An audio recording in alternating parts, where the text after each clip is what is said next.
വേദനിപ്പിക്കുകയോ ആ ഭർത്താവിനെ ഇടങ്ങാറ് വീട്ടിലാക്കുകയോ ചെയ്താൽ ആ പെണ്ണിന്റെ ഒരു അമലും അല്ലാഹു സ്വീകരിക്കില്ല. ലാ യഖ്ബലുല്ലാഹു മിൻഹാ സർഫൻ വലാ അദ്ലാ.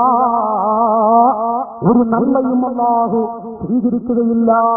ഇത് നബി സല്ലല്ലാഹു അലൈഹി വസല്ലം തങ്ങൾ സ്വഹാബത്തിന് പഠിപ്പിച്ചു കൊടുക്കുന്നു. ഓ സഹോദരി, ഭർത്താവിന്റെ മുന്നിൽ ചെറിയ പെരുന്നാളിന് മക്കൾക്കും നിനക്കും എല്ലാം വസ്ത്രമുണ്ടാക്കി വാങ്ങിത്തന്നു. എത്രയോ വില പിടിച്ചുള്ള വസ്ത്രങ്ങള് ആയിരക്കണക്കിന് 10,000 രൂപ മുടക്കി വസ്ത്രം വാങ്ങി തന്നിട്ട് വലിയ പെരുന്നാൾ വന്നപ്പോഴേക്കും എന്റെ കുട്ടികളൊക്കെ എത്തിമക്കളാ, എന്റെ മക്കൾക്കൊന്നും വസ്ത്രം വാങ്ങിക്കൊടുക്കാൻ ആരുമില്ല, എന്റെ മക്കളൊക്കെ എത്തിമക്കളാണ് എന്ന് പറഞ്ഞുകൊണ്ട് ഭർത്താവിനെ വേദനിപ്പിക്കുന്നതല്ലേ അപകടമാണ്. അല്ലാഹുവിന്റെ വെറുതെ വിടുകയില്ല. ഭർത്താക്കന്മാരെ കഴിയാത്തത് പറഞ്ഞിട്ട് കൽപ്പിച്ചുകൊണ്ട് കീർത്തിച്ചു പോകരുത്. ഇതാണ് നബി സല്ലല്ലാഹു അലൈഹി വസല്ലം പഠിപ്പിക്കുന്നത്. ലൗ കുന്തു ആമുറു അഹദൻ അൻ യസ്ജുദ ലി അഹദിൻ ലഅമർതുൽ മർഅത അൻ തസ്ജുദ ലി സൗജിഹാ. മുഹമ്മദുർ റസൂലുള്ളാഹി അല്ലേ റസൂലുള്ളാഹി പഠിപ്പിക്കുന്നത്. ഒരു മനുഷ്യനോട്, സൃഷ്ടികൾ ഏതെങ്കിലും ഒരു സൃഷ്ടിയോട് സുജൂദ് ചെയ്യാൻ, സൃഷ്ടിക്ക് സുജൂദ് ചെയ്യാൻ ഞാൻ കൽപ്പിക്കുകയാണെങ്കിൽ അത് ഭാര്യ ഭർത്താവിന് സുജൂദ് ചെയ്യാൻ ഞാൻ കൽപ്പിക്കുമായിരുന്നു. അത്രയും വലിയ കടമകളുള്ള ഒരു വിഭാഗമാണ്. ഇന്നത് വാല് പറയാൻ പറ്റും. ഭർത്താവിന്റെ മുഖത്ത് കൈക്കൊണ്ട് സംസാരിക്കുന്ന കാലം, ഭർത്താവിന് അടിക്കുന്ന കാലം. നിന്റെ 1-10 സൗകര്യമാണ്. 1 പറഞ്ഞ 10 അങ്ങോട്ട് പറയും. ഞാൻ വെറുതെ നില, ഞാൻ തറവാടുള്ള ആളാണ്. എന്താണെന്നറിയത്തില്ല സ്ത്രീകളുടെ സംസാരം. ഞാൻ അങ്ങനെ പാറമ മുളച്ച പണ്ണൊന്നല്ല. അത് റോട്ടിൽ നിന്ന് പിടിച്ചുകൊണ്ടുവന്നോളം നല്ലതാണ്. അത് ഏതെങ്കിലും റോഡരികിന്ന് വലിച്ചുകൊണ്ടുവന്നൊന്നല്ല. അത് ഏത് വയനാട്ടിന്നോ അല്ലെങ്കിൽ മറ്റൊന്ന് നീലഗിരി കാട്ടുന്നോ വിളിച്ചു കൊണ്ടുവന്നല്ല. കുറച്ചൊക്കെ ഞാനും കുറച്ചൊക്കെ പുറപാടുള്ള പെണ്ണ. എന്താണ് പെണ്ണിന്റെ സംസാരം? എത്ര സ്ത്രീകളാണ് ധാരക്കുന്നത്? പുരുഷന്മാരുടെ ജീവിതം, ദാമ്പത്യ ജീവിതത്തിൽ ഈ സ്നേഹം നഷ്ടപ്പെടാനുള്ള കാരണങ്ങൾ പ്രധാനപ്പെട്ട അനുസരണയില്ലായ്മ തന്നെ. ഇവിടെ ഞാൻ സ്ത്രീകളോട് ഇൻഷാ അല്ലാഹ് 1-2 കാര്യങ്ങൾ ഞാൻ പെട്ടെന്നൊന്ന് വായിച്ചു പഠിപ്പിക്കുന്നുണ്ട്. എന്റെ സഹോദരിമാരെ, ഭർത്താവ് അവർക്ക് ഒരുപാട് മഹത്വം റസൂലുള്ള നൽകിയിട്ടുണ്ട്. ഒന്ന്, നമ്മൾ ചിന്തിക്കേണ്ടത്, നിങ്ങൾ എത്ര ഇബാദത്തെടുക്കുന്നവളാണെങ്കിലും, തഹജ്ജുദ് നിസ്കരിക്കുന്നവളാണെങ്കിലും, നിസ്കാര സാമ്പ് വെച്ച ഹജ്ജുമ്മയാണെങ്കിലും ശരി, കഅബത്തിന്റെ കല്ല് പിടിച്ച ഹജ്ജുമ്മയാണെങ്കിലും ശരി, ഭർത്താവിന്റെ പൊരുത്തത്തോടെ നിങ്ങൾക്ക് രക്ഷപ്പെടാൻ പറ്റും. ഭർത്താവിന്റെ പൊരുത്തമില്ലാതെ മരിച്ചാൽ പെണ്ണേവിന്റെ ഖബറ് അത് പുഴുക്കളൊരുക്കുന്ന ഖബറായിരിക്കും. അല്ലാഹു കാക്കുമാറാവട്ടെ. അപകടമാണ് അത്, വല്ലാത്തൊരു അപകടമാണ്. നമ്മളത് ഭർത്താവാണ് നിങ്ങൾക്ക് 1-ാം സ്ഥാനം. അതുകൊണ്ടല്ലേ മദീന നബി സല്ലല്ലാഹു അലൈഹി വസല്ലം തങ്ങളോട് ഒരു പെണ്ണ് വന്നുകൊണ്ട് ഒരു വിഷയമതാ ചോദിക്കുന്നു. അൽഹംദുലില്ലാഹ്, ഒരു സന്തോഷമായ രംഗം റസൂലുള്ളാഹി സ്വല്ലല്ലാഹു അലൈഹി വസല്ലം അവിടുന്ന് നല്ല നല്ല ഉപദേശങ്ങൾ കൊടുക്കുന്ന സമയത്ത് യുദ്ധത്തിന്റെ മഹിമ പറയുന്നു, മറ്റു മഹിമകൾ പറയുന്നു. എന്റെ ശബ്ദം കേൾക്കുന്ന സ്ത്രീകൾ കേൾക്കാനാണ് ഞാനിതിപ്പോ പറയുന്നത്. എന്റെ ഉമ്മമാരെ, കാരുണ്യത്തിന്റെ നേതാവിന്റെ അരികിൽ വന്ന സ്ത്രീകളതാ സംശയങ്ങൾ ഇങ്ങനെ ചോദിക്കുകയാണ്. ആ കൂട്ടത്തിൽ ഒരുപാട് സ്ത്രീകള് ഒരു വിഷയം ചോദിക്കാൻ വേണ്ടി ഒരു സഹോദരൻ കണ്ടോ ആ പെണ്ണ് വന്ന് ചോദിക്കുന്നത്. അന്നനിസ്ബത്തൻ ഒരു പറ്റം സഹോദരിമാർ സഹോദരിമാരെ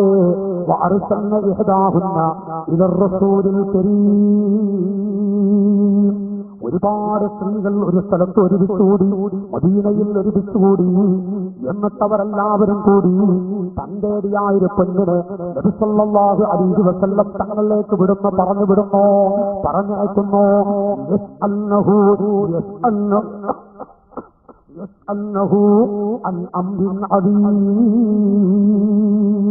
ഒരു വലിയ സംഭവത്തെക്കുറിച്ച് ചോദിക്കാനാണ്. ആ പെണ്ണിന് തങ്ങളുടെ അരികിലേക്ക് വരുന്നു. യാ റസൂലല്ലാഹ്, قالت يا رسول الله أنا واحدة النساء ما من امرأة تسمع مقالتي إلى يوم القيامة إلا سرها ذلك. അന്ധനാൾ വരെയുള്ള സ്ത്രീകൾക്ക് ഞാൻ ഈ ചോദിക്കാൻ വന്ന കാര്യം വല്ലാത്ത സന്തോഷമായിരിക്കും. ഖിയാമത്ത് നാൾ വരെയുള്ള സ്ത്രീകൾ, ഇതുവരെ ജീവിക്കുന്ന സ്ത്രീകൾ, ഇപ്പോൾ ജീവിച്ചിരിക്കുന്ന സ്ത്രീകൾ, ഇനി വരാൻ പോകുന്ന സ്ത്രീകൾ, അന്ധനാൾ വരെയുള്ള ഉമ്മമാർ, ഞാൻ ഈ പറയാൻ പോകുന്നത് എല്ലാവർക്കും ഇഷ്ടമാണ്, സന്തോഷമാണ് നബിയേ. ഇതങ്ങ് പറഞ്ഞിട്ട് ആ പെണ്ണ് പറയുന്നു, അല്ലാഹു റബ്ബുൽ അല്ലാഹു റബ്ബുൽ വന്നിസാഇ. നബിയേ, ഖാലിഖായ റബ്ബ് പുരുഷന്മാരുടെ റബ്ബും സ്ത്രീകളുടെയും റബ്ബല്ലയോ? പുരുഷന്മാരുടെ റബ്ബാണ്, അതുപോലെ സ്ത്രീകളുടെയും റബ്ബാണ്. വആദമു അബുദ്ദിജാലി വന്നിസാഇ യാ ഹബീബല്ലാഹ്. ആദ്യ പിതാവ് ആദം നബി അലൈഹിസ്സലാം പുരുഷന്മാരുടെ വാപ്പയല്ലേ, ഞങ്ങളുടെയും വാപ്പയല്ലേ? അതേ, സ്ത്രീ സമൂഹത്തിന്റെയും പുരുഷന്മാരുടെയും വാപ്പയാണ്. വഹവ്വാ ഉമ്മുൽ റിജാലി വന്നിസാ.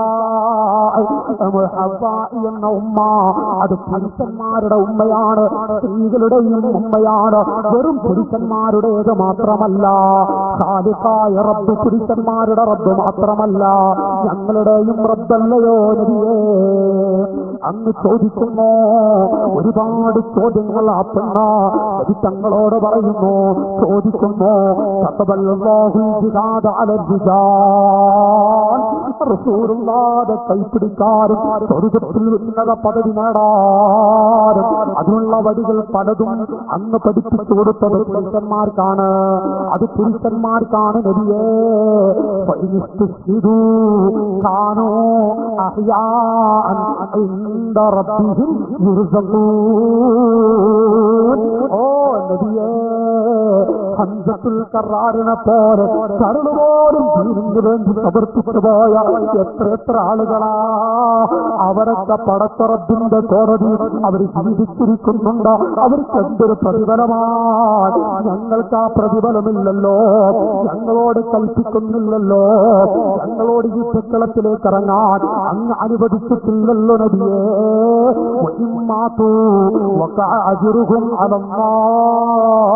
അവരങ്ങ് മരണപ്പെട്ടാൽ അവർക്കുള്ള പ്രതിഫലം എത്രയാ അല്ലാഹു കൊടുക്കുന്നത്? എത്രയാണതിന്? ലാ ഹദ്ദ വലാ ഹസറ, കണക്കില്ല. എത്രയാണതിന്റെ സവാബ്? എന്തുമാത്രം പ്രതിഫലമാണ് കൊടുക്കുന്നത്? പറയാൻ പറ്റില്ലല്ലോ നബിയേ. റസൂലുള്ളാഹിനോടങ്ങ് പറയാൻ തുടങ്ങി. തങ്ങളോട് ആ പെണ്ണ് തുറന്നടിക്കുന്നു, വിഷയമങ്ങ് പറയുന്നു. എന്നിട്ട് പറയുന്നു, വനഹ്നു നഖൂമു അലൽ മർളാ വനുദാദി ജുർഹാ യാ റസൂലല്ലാഹ്. രോഗികളെ ഞങ്ങളല്ലേ നോക്കുന്നത്, രോഗികൾക്ക് വെള്ളം കൊടുക്കുന്നത് ഞങ്ങളാണ്. നല്ല നല്ല രോഗികളായി കിടക്കുന്ന പുരുഷന്മാരായ ഭർത്താക്കന്മാര് എല്ലാം ശുശ്രൂഷിക്കുന്നതും മറ്റുമൊക്കെ ഞങ്ങളാണ്. മാത്രമല്ല, വനുദാദി ജുർഹാ, കൈ മുറിഞ്ഞവർ, കാല് മുറിഞ്ഞവർ, ആ മുറിവേറ്റവർക്ക് മരുന്ന് കൊടുക്കുന്നതും പുരട്ടി കൊടുക്കുന്നതും നല്ലവണ്ണം ഞങ്ങളല്ലേ എല്ലാം ചെയ്തു കൊടുക്കുന്നത്. സമ്മാലനാ മിനൽ അജ്രി യാ റസൂലല്ലാഹ്, മാലനാ മിനൽ അജ്രി യാ റസൂലല്ലാഹ്. ഓ ഉമ്മമാരെ, വഅദ് കേൾക്കുന്ന സ്ത്രീകളെ, മാലനാ മിനൽ അജ്രി, സ്ത്രീകളെ കാരുണ്യത്തിന്റെ നേതാവിനോട് പറയുന്നു, നബിയേ, ഞങ്ങൾക്കെന്താണ് ഉള്ളത്? എല്ലാം പുരുഷന്മാർക്ക് അവരെ നോക്കുന്നത് ഞങ്ങളും. ഞങ്ങൾക്കെന്തുണ്ട് നബിയേ? ഞങ്ങൾക്കും സ്വർഗം വേണ്ടേ? ഞങ്ങൾക്കെന്താണ് ഉള്ളത്? ഫഖാലൻ നബിയ്യു സ്വല്ലല്ലാഹു അലൈഹി വസല്ലം അബിദി മൻ ലഖീതു മിനൻ നിസാ. ഓ പെണ്ണേ, അബിദി മൻ ലഖീതു മിനൻ നിസാ അന്ന طاعة الزوج واعترافا بحقه يعدل ذلك.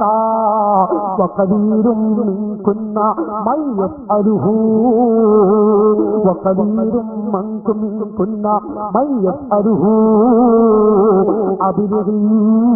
ഓ പെണ്ണേ, നിങ്ങൾ പോയിട്ട് പറഞ്ഞു കൊടുക്കുക മൻദീതി മിനൻ നിസാ, കാണുന്ന സ്ത്രീകളോട് അന്ന തഅത സൗജി, ഭർത്താവിന് വഴിപ്പെടലോ വഅ്തിറാഫും ബിഹഖിഹി, ഭർത്താവിന് ചെയ്തു കൊടുക്കേണ്ടുന്ന ഹക്കുകൾ അതെല്ലാം ചെയ്തു കൊടുത്ത് അവരെ കാണിക്കേണ്ടുന്ന അതബുകൾ അതെല്ലാം കാണിച്ചുകൊണ്ട് നീ ഒരു പെണ്ണങ്ങ് നടന്നാൽ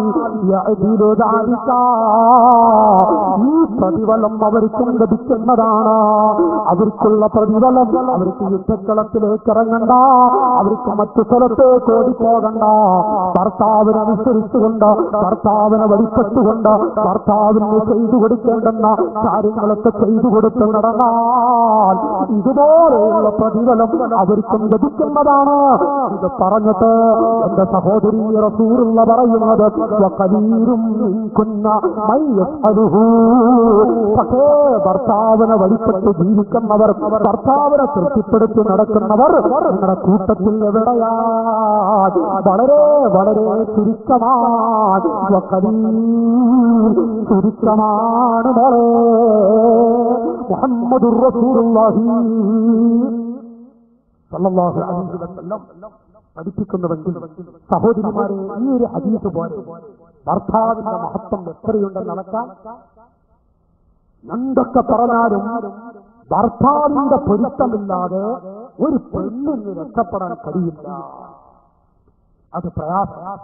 അതുകൊണ്ട് തന്നെ ഞാനിവിടെ വെച്ച് ഓർമ്മപ്പെടുത്തുന്നു സഹോദരിമാരോട്, ലാ യൻദുറുല്ലാഹു ഇലംറഅത്തിൻ ലാ തശ്കുറു ലിസൗജിഹാ, ഭർത്താവിന് നന്ദി കാണിക്കാത്ത പെണ്ണിലേക്ക് അല്ലാഹു നോക്കുകയില്ല, അവന്റെ റഹ്മത്ത് കൊടുക്കുകയില്ല, റഹ്മത്തിന്റെ നോട്ടം നോക്കുകയില്ല. നമ്മൾ ചിന്തിക്കുക. ഈ ഭാഗം ഞാൻ നിർത്തട്ടെ. അഷ്റഫുൽ ഖൽഖ് മുഹമ്മദുർ റസൂലുള്ളാഹി സ്വല്ലല്ലാഹു അലൈഹി വസല്ലം തങ്ങൾ പഠിപ്പിച്ച ഒരുപാട് കാര്യങ്ങൾ, അതിൽ നിന്ന് ഒന്ന് രണ്ട് ഭാഗങ്ങളാണ് ഞാനിപ്പോൾ നിങ്ങളുടെ മുന്നിൽ എടുത്തു വെക്കുന്നത്. ഒരു കാര്യം, ഒരു പെൺകുട്ടിയോട് ഉമ്മ ഉപദേശിച്ചൊരു ഉപദേശം ഇമാം ഗസാലി റളിയല്ലാഹു അൻഹു അത് പറഞ്ഞിട്ട് നമുക്ക് നിർത്താം. ഇമാം ഗസാലി റളിയല്ലാഹു അൻഹു അവിടുത്തെ പ്രസിദ്ധമായ യഹ്യാ എന്ന ഗ്രന്ഥത്തിൽ 4-ാം വാല്യത്തിൽ പഠിപ്പിക്കുന്നത്, അസ്മാ എന്നൊരു പെണ്ണ് ഉമ്മ വിവാഹം ചെയ്ത് മകളെ വിളിച്ച് മകൾക്ക് നല്ലൊരു ഉപദേശം കൊടുത്തു. ആ ഉപദേശം നമ്മുടെ സഹോദരിമാർക്കൊക്കെ ഒരു മാതൃക. അത് ഈ